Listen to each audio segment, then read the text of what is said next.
موت کیسے آتی ہے؟ موت ایک ایسی حقیقت ہے جس کا سامنا ہر ایک انسان کو کرنا ہے، لیکن کیا موت آنے سے پہلے کچھ علامات ظاہر ہوتی ہیں؟ بعض سائنس اور طبی تجربات میں کہا جاتا ہے کہ موت سے قبل مخصوص نشانیاں ظاہر ہوتی ہیں۔ وہ نشانیاں کون سی ہیں؟ آئیے جانتے ہیں ویڈیو کو مکمل دیکھ کر۔ بسم اللہ الرحمن الرحیم۔ السلام علیکم ورحمۃ اللہ۔ محترم اسلامی بھائیوں اور بہنوں، اس بات میں کوئی شک نہیں کہ موت تو ہر ایک کو آ کر ہی رہتی ہے۔ کسی کو اچانک موت آتی ہے، مثلا کسی حادثے کے سبب یا قدرتی آفات کے سبب، جن میں زلزلے، سیلاب، آندھی، طوفان اور دوسرے وبائی امراض شامل ہیں۔ تو کسی کو بیماری میں، کسی کو گھر کے بستر میں، تو کسی کو مسجد میں۔ موت سے انکار نہیں کیا جا سکتا۔ موت کسی کی نہیں ٹلتی۔ جب اس کا وقت آ جائے تو چاہے بادشاہ ہو یا غلام، امیر ہو چاہے فقیر، سفیر ہو چاہے مشیر، یہ کسی کو نہیں بخشتی، چاہے زمین کے اندر چھپ جائے یا آسمان کی وسعتوں میں محفوظ ہو جائے۔ لیکن موت جو ہے، جب اس کا وقت آ جائے تو آ کر ہی رہتی ہے۔ یہ اپنے اسباب خود پیدا کر لیتی ہے۔ اس ویڈیو میں موت کی حقیقت کے بارے میں بتائیں گے اور ایسی چند نشانیاں بھی بیان کریں گے جن کو سائنس بھی تسلیم کرتی ہے اور مانتی ہے کہ موت آنے سے قبل یہ نشانیاں ہر ایک پر ظاہر ہوتی ہیں۔ جب یہ نشانیاں ظاہر ہوں تو سمجھ جائیں کہ موت کا وقت قریب ہے۔ محترم ناظرین، خالق کائنات نے ہر نفس یعنی جاندار کے لیے موت کا وقت اور جگہ متعین کر دی ہے، اور موت ایسی شے ہے کہ دنیا کا کوئی بھی شخص، خواہ وہ کافر ہو یا فاجر، حتیٰ کہ دہریہ یعنی ایسا شخص جو خدا اور دین کو نہیں مانتا ہی کیوں نہ ہو، موت کو یقینی مانتا ہے۔ اگر کوئی موت پر شک و شبہ بھی کرے تو اسے بے وقوفوں کی فہرست میں شمار کیا جاتا ہے، کیونکہ بڑی بڑی طاقتیں اور مشرق سے مغرب تک قائم ساری حکومتیں موت کے سامنے عاجز و بے بس ہو جاتی ہیں۔ موت بندوں کو ہلاک کرنے والی، بچوں کو یتیم کرنے والی، عورتوں کو بیوہ کرنے والی، دنیاوی اور ظاہری سہاروں کو ختم کرنے والی، دلوں کو تھرانے والی، آنکھوں کو رلانے والی، بستیوں کو اجاڑنے والی، جماعتوں کو منتشر کرنے والی اور دنیاوی لذتوں کو ختم کرنے والی، امیدوں پر پانی پھیرنے والی، ظالموں کو جہنم کی وادیوں میں دھکیلنے والی اور متقیوں کو جنت کے بالا خانوں تک پہنچانے والی شے ہے۔ موت نہ چھوٹوں پر شفقت کرتی ہے، نہ بڑوں کی تعظیم کرتی ہے، نہ دنیاوی چودھریوں سے ڈرتی ہے، نہ بادشاہوں سے، نہ ان کے دربار میں حاضری کی اجازت لیتی ہے۔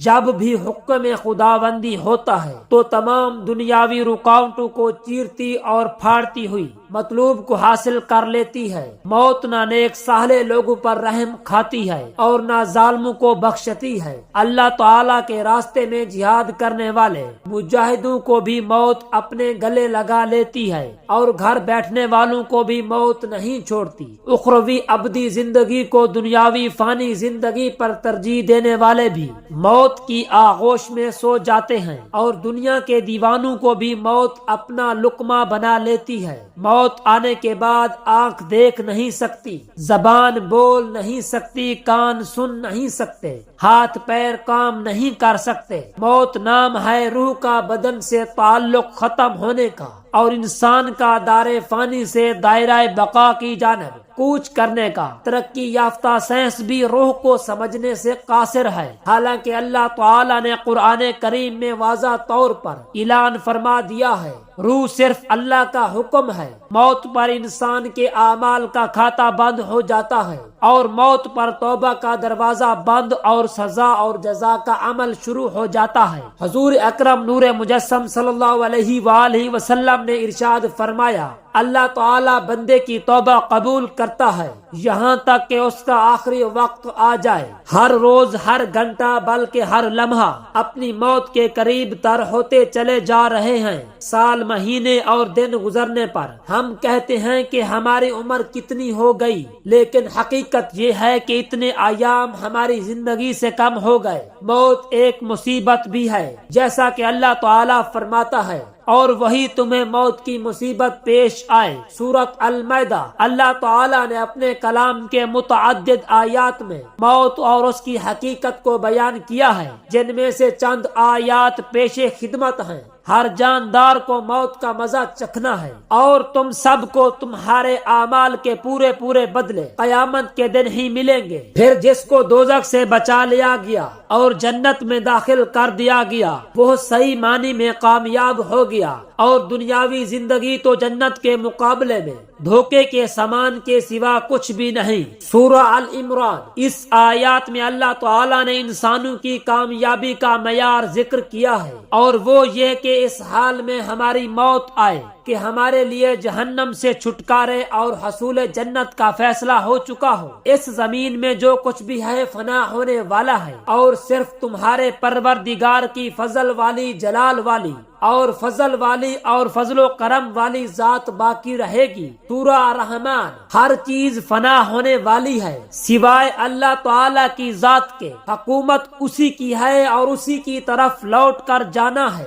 محترم اور معزز ناظرین، اب آتے ہیں موت کی چند نشانیوں کی جانب۔ جب موت کا آخری وقت ہوتا ہے تو یہ 3 نشانیاں ہر ایک انسان پر ظاہر ہوتی ہیں۔ پہلی نشانی یہ ہے کہ جسم کا وقت جب ختم ہونے والا ہوتا ہے تو آنکھوں میں آنسو چمکتے ہیں، اور جسم کا درجہ حرارت گر جاتا ہے اور دوبارہ بحال نہیں ہوتا۔ ایسے وقت پر اسے شدید پسینہ بھی آ سکتا ہے۔ دوسری نشانی یہ ہے کہ اس وقت احساسات کم ہو جاتے ہیں، یعنی روح جب جسم کو چھوڑنے کے لیے بالکل تیار ہو، یعنی موت کے تقریباً 24 گھنٹے پہلے، تو ہاتھ، پاؤں اور باقی جسم کی جلد پر محسوسات ختم ہو جاتے ہیں، اور اعضاء کا رنگ بدلنا شروع ہو جاتا ہے، اور جلد کا اوپری حصہ نیلا ارغوانی رنگ اختیار کرنا شروع کر دیتا ہے۔ تیسری نشانی سانس کی بے ترتیبی ہے۔ یہ نشانی ایک واضح نشانی ہے جب انسان کا سانس اکھڑنا شروع ہوتا ہے اور بے ترتیب ہوتا چلا جاتا ہے اور دھیرے دھیرے بجھ جاتا ہے۔ میڈیکل سائنس والے جانتے ہیں کہ یہ وہ وقت ہوتا ہے جب رخصت ہونے والا لینے آنے والوں کو محسوس کرنے لگتا ہے اور دیکھنے لگتا ہے، تو ایسے موقع پر اس کے منہ سے کچھ ایسے الفاظ نکلتے ہیں جسے سن کر ڈاکٹر کہتے ہیں کہ اسے آلوین ہو رہی ہے۔ جسم جب کمزور اور لاغر ہوتا ہے تو آلوین بھی ہو سکتی ہے، مگر سکرات نہیں ہے، اور اہل علم اس بات کو اچھی طرح سے جانتے ہیں کہ ساری زندگی جسم کو خون پمپ کرنے والے دل کی دھڑکنیں موت سے کچھ دیر پہلے بے ترتیب ہو جاتی ہیں، اور نبض اس قدر سست ہو جاتی ہے کہ اسے ہاتھ سے محسوس کرنا مشکل ہو جاتا ہے، اور یہ بہت بڑا اشارہ ہوتا ہے کہ جسمانی اعضاء اپنے وقت پورا کر چکے ہیں اور ان قریب بجھنے والے ہیں۔ جسم کا وقت جب ختم ہونے والا ہوتا ہے تو آنکھوں میں آنسو چمکتے ہیں اور جسم کا درجہ حرارت گر جاتا ہے اور دوبارہ بحال نہیں ہوتا۔ ایسے موقع پر کمزور دل افراد اپنے جذبات پر قابو نہیں رکھ پاتے،